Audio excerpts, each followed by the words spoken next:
8-year-old Emma was watching the US Open on the hospital TV when she suddenly screamed for the nurses.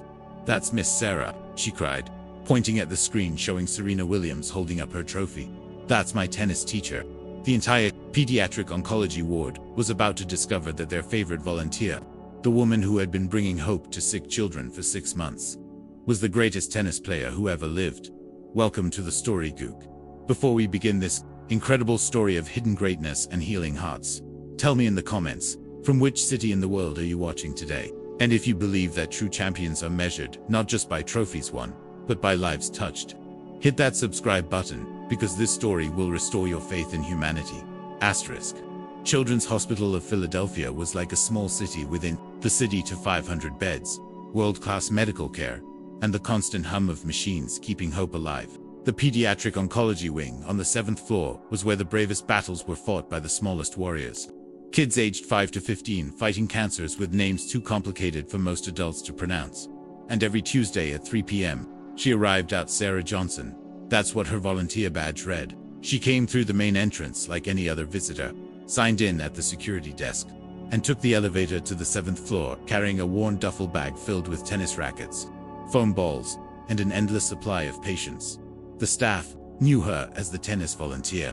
Quiet, reliable, never missed a week in 6 months. She worked with the kids who were strong enough for adaptive sports therapy, teaching them modified tennis in the hospital's small courtyard or in the recreational therapy room when the weather was bad.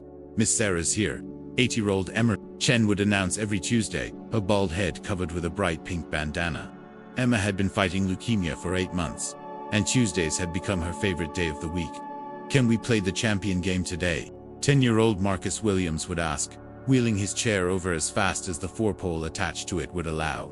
Marcus had osteosarcoma in his left leg, but his fighting spirit reminded everyone why they called this place the Children's Hospital, not the Sick Children's Hospital. Sarah would smile the same warm, genuine smile that had graced magazine covers and victory ceremonies around the world. Though none of these children knew that. "Of course we can play the champion game," she would say, her voice carrying just a hint of the intensity that had commanded center court at Wimbledon 7 times. "But remember, being a champion isn't about winning. It's about never giving up, even when things get really hard." She had been coming to the hospital since her retirement from professional tennis. Not for publicity, not for tax deductions, not because her agents suggested it would be good for her image. She came because after spending 20 years fighting for victories that lasted only until the next tournament, she wanted to help kids fighting battles that actually mattered. Dr. Sarah Mitchell, the head of pediatric oncology, had noticed something special about the tennis volunteer from the very beginning. The kids responded to her differently than they did to other volunteers. There was something about Sarah Johnson's presence that seemed to give them strength, hope, and a belief that they could overcome anything. But Dr. Mitchell couldn't quite put her finger on what made Sarah so effective. It wasn't just her kindness or her patience, though she had both in abundance. It was something deeper. The way she moved with quiet confidence. The way she talked about resilience and mental toughness like someone who had lived it. The way she never made promises she couldn't keep, but somehow made every child believe in possibilities they had forgotten existed. What none of them knew was that Sarah Johnson was Serena Williams, owner of 23 Grand Slam singles titles, former world #1, and quite possibly the greatest athlete of the 21st century. She had chosen to spend her retirement not on magazine covers or in broadcast booths, but in a children's hospital, teaching kids that champions are made not by what they win, but by how they fight. Asterisk, the champion game was Sarah's invention, and it had become legendary among the kids on the 7th floor. It wasn't really about tennis. It was about telling stories of overcoming impossible odds while hitting soft foam balls back and forth. Today I want to tell you about a tennis player I know. Sarah would begin the same way she started every session. She would never say I. It was always a tennis player I know, or someone I heard about. Emma, Marcus, and the other kids would gather in a semicircle, some in wheelchairs, some on yoga mats, all of them eager for another story about this mysterious tennis player who seemed to face the same kinds of battles they were fighting. This tennis player, Sarah continued, sitting cross-legged on the floor like any other volunteer, was told she was too aggressive for a ladies' sport. Critics said she was too emotional, too intense, too different. But instead of changing who she was, she decided to change the game itself. Marcus raised his hand, still gripping a foam tennis ball. Did she win? Sarah smiled. She won 23 major championships. But you know what her biggest victory was? Learning that winning doesn't mean being perfect. It means getting back up every time you fall down. She demonstrated with a gentle underhand serve, lobbing the foam ball to Emma. Even champions lose sometimes. Even champions get scared. Even champions have days when they want to quit. Emma caught the ball and tossed it back, but they don't quit. Right, Miss Sarah? They don't quit, Sarah confirmed.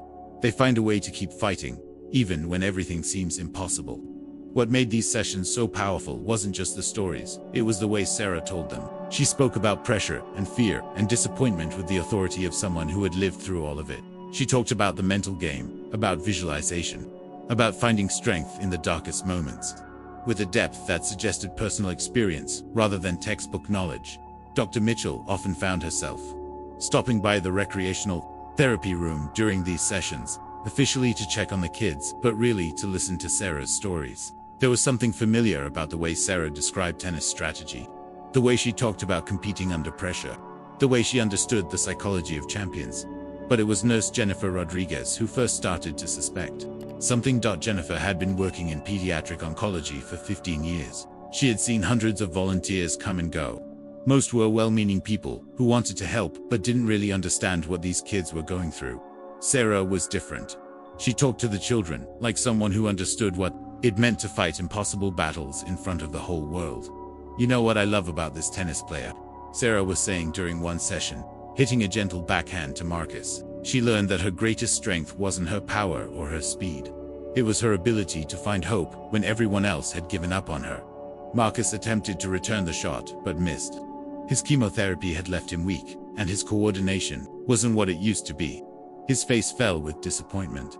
Sarah walked over and knelt beside his wheelchair. You know what that tennis player would say about that shot? Marcus looked up at her, eyes filled with the kind of sadness that no 10-year-old should have to carry. She would say that the shot you just attempted was braver than any winner she ever hit at Wimbledon. Because you're fighting a battle that's 1,000 times harder than any tennis match, and you're still here swinging. She handed him another ball. Champions aren't the people who never miss. Champions are the people who keep trying after they miss. Marcus took the ball, positioned his wheelchair, and tried again. This time, his shot found its target. The entire room erupted in cheers. Emma, the other kids, even Dr. Mitchell, who was watching from the doorway. But it was Sarah's reaction that Marcus would remember for the rest of his life. She jumped up and pumped her fist with the exact same intensity and joy that she had shown when winning the 2017 Australian Open while pregnant. For just a moment, her carefully maintained anonymity slipped, and the fire that had made her the most dominant athlete of her generation blazed in her eyes. Jennifer Rodriguez saw it, and in that moment, she knew exactly who Sarah Johnson really was. Asterisk, asterisk. It was a Tuesday in late September when everything changed. Emma Chen was having a particularly tough day. Her latest round of chemotherapy had left her exhausted and nauseous. But she had insisted on being wheeled down to the recreational therapy room for tennis time. Sarah had set up a modified game where the kids could play while lying on mats, just rolling the ball back and forth while sharing stories. Emma was listlessly participating when someone turned on the television in the corner of the room. ESPN was broadcasting highlights from the US Open, which had concluded a few weeks earlier. The reporter was doing a retrospective on the greatest US Open moments of all time, and suddenly Serena Williams filled the screen. Her 1999 victory at age 17. Her emotional return after giving birth. Her final appearance at the tournament. That's my favorite tennis player, Emma said weakly, pointing at the screen. My dad says she's the greatest ever.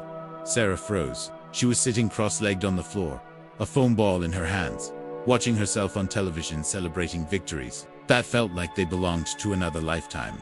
She's pretty good, Sarah said carefully, her voice slightly strained. But Emma was studying the screen more intently now. The camera had zoomed in on Serena's face during her victory speech, her smile radiant with joy and determination. That's when Emma's eyes went wide. Miss Sarah, she said slowly, looking back and forth between the television and her volunteer tennis teacher. Yes, Emma, that's you. The words hung in the air like a ball at the peak of its arc, suspended in that moment before gravity takes over and everything falls. Sarah's carefully constructed anonymity shattered in an instant. The other kids stopped what they were doing and looked first at Emma, then at the television. then at Sarah. Marcus squinted at the screen, then at Sarah, then back at the screen. "Oh my God," whispered Dr. Mitchell from the doorway. Jennifer Rodriguez, who had suspected for weeks, just smiled and started to cry. "Miss Sarah," Emma said again, her voice growing stronger despite her exhaustion. "You're Serena Williams." Sarah looked around the room at the faces staring at her children, who had been fighting the battles of their lives while learning tennis from someone they thought was just a regular volunteer. Kids who had been listening to stories about a tennis player I know without realizing those stories were autobiographical. For 6 months, she had been Sarah Johnson, hospital volunteer, but there was no hiding anymore. "Yes," she said quietly, setting down the foam ball and looking directly at Emma. "I'm Serena Williams." The room exploded. Emma started crying, not from sadness, but from pure, overwhelming joy. Marcus threw his arms in the air and shouted, "I knew it," even though he hadn't known it at all. Other kids were laughing and screaming and trying to process the fact that they had been learning tennis from the greatest player who ever lived. Dr. Mitchell stepped into the room, her professional composure completely abandoned. "Serena Williams has been volunteering in our hospital for 6 months, and we had no idea." Jennifer Rodriguez was filming on her phone now, not for social media, but because she knew this was a moment that needed to be preserved. The moment when sick children discovered that their Tuesday tennis teacher was an actual superhero. But it was Emma's reaction that hit Sarah the hardest. This 8-year-old girl, who had been fighting leukemia with the courage of a warrior, who had listened to stories about champions while becoming one herself, looked at Sarah with tears streaming down her face and said, "You chose us. You're Serena Williams, and you chose to spend time with us." Sarah's own composure finally cracked. She had won 23 Grand Slam tournaments, earned over $95 million in prize money, and been called the greatest athlete of her generation. But no victory had ever felt as meaningful as this moment, when a sick child understood that she had chosen to be there, not because she had to, but because she wanted to. "Emma," Sarah said, her voice thick with emotion, "you and Marcus and all these kids are the real champions. I'm just honored that you let me learn from you." Within an hour, Children's Hospital of Philadelphia was experiencing controlled chaos. Jennifer Rodriguez's video of the kids discovering Serena's identity had been shared with the hospital's social media team, who realized they were sitting on the most heartwarming story of the year. #Serena@CHOP started trending on Twitter within 2 hours. ESPN picked up the story by evening. Good Morning America called the next day. But inside the pediatric oncology ward, something more important was happening. The revelation of Sarah Johnson's true identity had transformed not just the kids' Tuesday tennis sessions, but their entire outlook on their battles with cancer. If Serena Williams, the GOAT herself, thought they were worth her time, then maybe they really were champions. Emma, who had been struggling with depression since her diagnosis, was suddenly energized. She started talking about her treatment as training for her championship. She asked her doctors to explain her medication in terms of sports science. She approached her chemotherapy sessions with the mental toughness that Serena had been teaching her for months. Marcus began referring to his physical therapy as getting ready for Wimbledon. His progress accelerated dramatically, not because his cancer had improved, but because he now had a champion's mindset about recovery. Kids in the ward, who hadn't been part of the tennis program, started asking to join. Word spread throughout the hospital. Children from other departments wanted to meet the volunteer, who was actually Serena Williams. But Serena made it clear that she wasn't changing her approach just because her cover was blown. She still came every Tuesday at 3 p.m. She still carried the same worn duffel bag. She still insisted that the kids call her Miss Sarah. The only difference was that now, when she told stories about a tennis player I know, everyone understood that she was sharing her own journey of overcoming obstacles, facing doubt, and finding the strength to keep fighting when everything seemed impossible. Dr. Mitchell realized that what she had been witnessing for 6 months was something unprecedented in her 15 years of pediatric medicine. A world-class athlete using her own experiences with pressure, competition, and mental toughness to teach children how to fight cancer. "What you've been doing here," Dr. Mitchell told Serena during a private conversation, "is unlike any therapeutic intervention I've ever seen. You've been teaching these kids that they're not victims. They're athletes, competing in the most important tournament of their lives." Serena nodded. "That's because it's true. Every day they wake up and choose to keep fighting. They're showing more courage than I ever had to show on a tennis court." The media attention brought unexpected benefits. Donations to the hospital increased dramatically. Other professional athletes started visiting. The tennis program expanded to serve more children. But for Serena, the most meaningful change was in the kids themselves. Emma's mother called her a miracle worker. Marcus's father said his son hadn't shown this much determination since before his diagnosis. However, Emma's parents approached Serena with a request that would test her commitment to these children in a way that no tennis match ever had. Emma's cancer wasn't responding to treatment as well as doctors had hoped. She was going to need a risky bone marrow transplant, and the procedure would require months of isolation while her immune system rebuilt itself. She wants to know if you'll visit her during the transplant, Emma's mother said, tears in her eyes. The doctors say she might not be able to get out of bed for weeks, but she keeps asking if Miss Sarah will still come see her. Serena didn't hesitate. Every Tuesday at 3 p.m., she said, even if we can only wave to each other through glass. Emma's bone marrow transplant was scheduled for early November. The week before the procedure, Serena organized something special for the pediatric oncology ward.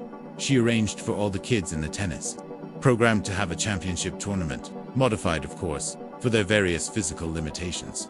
But with all the ceremony and excitement of a real professional event, she brought actual trophies. She invited Emma's family, Marcus's family, and all the hospital staff. But the most meaningful part wasn't the tournament itself, it was what happened before it began. Serena stood in front of the gathered children, families, and hospital staff, and for the first time since her identity had been revealed, she talked about why she had really come to the hospital. After I retired from tennis, she said, I thought my championship days were over. I had won 23 Grand Slams, but I felt like something was missing. I didn't understand what being a champion really meant until I met Emma and Marcus and all of you. She gestured to the kids sitting in wheelchairs on hospital beds, some connected to 4 poles, but all listening with rapt attention. A champion isn't someone who wins every match. A champion is someone who keeps fighting even when the odds are against them. Someone who finds hope when everyone else has given up. Someone who makes other people believe in themselves. She looked directly at Emma, who was scheduled for surgery in 3 days. Emma, when you wake up every morning and choose to keep fighting, you're showing more championship heart than I ever had on a tennis court. Marcus, when you do your physical therapy, even though it hurts, you're training harder than I ever trained for Wimbledon. The tournament that followed was unlike any tennis event in history. Kids played from wheelchairs, from hospital beds, some rolling balls while lying down. But the energy in the room was electric, the kind of energy that Serena had only felt during the most important matches of her career. Emma won her division by successfully hitting 3 foam balls in a row to a target. When Serena placed the trophy in her hands, Emma looked up at her and said, Miss Sarah, will you sign it from one champion to another? Serena's eyes filled with tears as she wrote those exact words on Emma's trophy. 2 days later, Emma went into surgery. Serena was in the waiting room, not for publicity, not because cameras were rolling, but because that's what champions do. They show up for their teammates.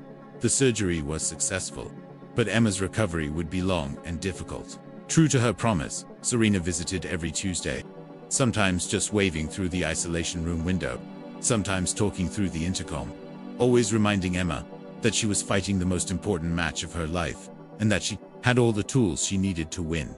6 months later, Emma Chen rang the bell at Children's Hospital of Philadelphia, the bell that cancer patients ring when they complete their treatment. Her hair had started growing back, her strength had returned, and her spirit was unbreakable. Serena was there for the bell-ringing ceremony, along with Marcus, who was also in remission, Dr. Mitchell, Nurse Jennifer, and dozens of other kids from the tennis program. But it wasn't a media event, it was a family celebration. The tennis program at CHOP had grown into something unprecedented. Serena had helped the hospital develop a comprehensive champions mindset program that taught pediatric patients to approach their treatment with the mental tools of elite athletes. The program was being studied by medical researchers and replicated at children's hospitals across the country. But for Serena, the greatest victory wasn't the program's success, or the media attention, or even the lives that had been saved. It was something simpler and more profound. She had discovered that being a champion wasn't about winning tournaments or collecting trophies. It was about using your strength to help others find theirs. It was about showing up consistently, not when cameras were watching, but when nobody was looking except the people who needed you most. Every Tuesday at 3 p.m., Serena Williams still arrived at Children's Hospital of Philadelphia with a worn duffel bag full of tennis rackets and foam balls. But now she brought something else to the knowledge that her greatest championship wasn't any of the 23 Grand Slams on her resume. It was the day an 8-year-old girl with leukemia taught her that true champions are measured not by the battles they win, but by the hope they give to others who are still fighting.